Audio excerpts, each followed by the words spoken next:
Hi, MOPS moms. My name is Davina Perrette, and I am going to share with you what I've learned about depression and as it hits moms, postpartum depression, and what does the Bible have to say about it. This is my story about my struggles with depression through my life, and this is me going first. When I was in MOPS about 10 years ago, when my kids were babies, there was a woman who I got to know through MOPS and through our church, and her name was Katie. And Katie is the one who went first in my life, and she enabled me to have a voice. She said to me while we finally got to know each other, she said, "Didn't you have postpartum depression? I think you had postpartum depression when you had your baby." And I looked at her and I said, "Yeah, I did." And she goes, "I knew it. And I told those girls in your small group that they needed to talk to you about it, and I knew you were struggling, and they just wouldn't talk to you about it. And that just makes me so angry." And she was so sweet to really care about me in that way. And then she told me her story about postpartum depression. And I had never known anyone who had postpartum depression and who had shared about it. And she really shared about it. And it was from that I gained my voice and realized this is something that I need to share with other moms because I don't want people to suffer in silence.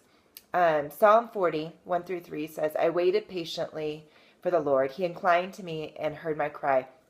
He drew me up from the pit of destruction, out of the miry bog, and set my feet upon a rock, making my steps secure. He has put a new song in my mouth, a song of praise to our God. Many will see and fear and put their trust in the Lord." And that's King David talking. And right after I wrote that verse out, I also put hashtag my why. Because King David, I think this would be hashtag his why. He wants to share his struggles. He was in the pit of destruction, the pit of despair, the slimy pit, whatever version you have, it has lots of different ways to say that phrase. But he wants people to know that he struggled. King David struggled. And he says, though, in verse 3, "Many will see and fear and put their trust in the Lord." He records this so that we learn from him because he is a leader.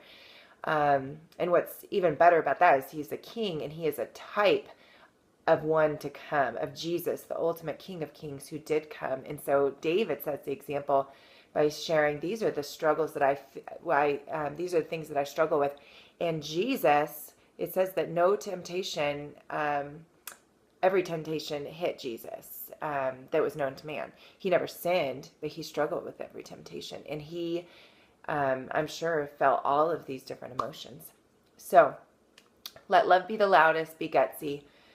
Go first. Here is my going first. In my story of depression, it started when I was a child, and I see things in pictures, so I can see this little girl. I can look in my window of my house, and I can see this little girl lying on the floor, just really sad and lonely, and scared and tired, very tired. That's how I would describe a lot of my childhood and even into high school.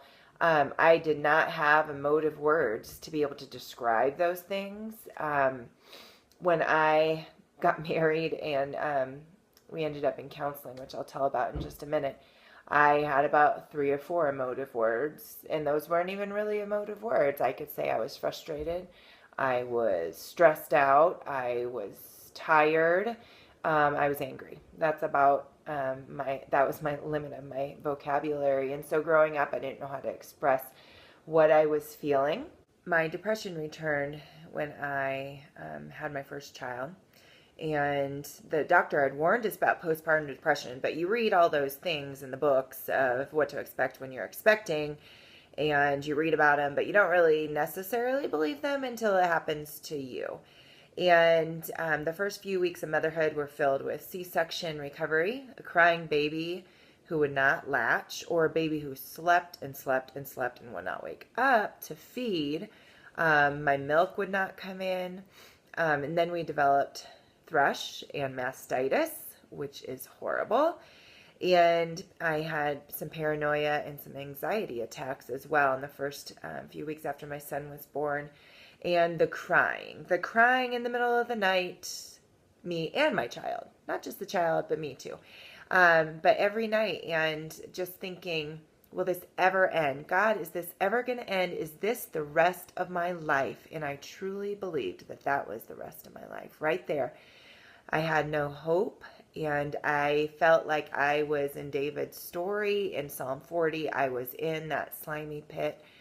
I didn't know that's what it was, but later I can look back and see that that's what it was. And so after a few weeks of observation, my husband very gently encouraged me to talk to the doctor, and the doctor put me on some low dose of Lexapro, and within a couple weeks I started feeling myself again. I felt clarity in my head.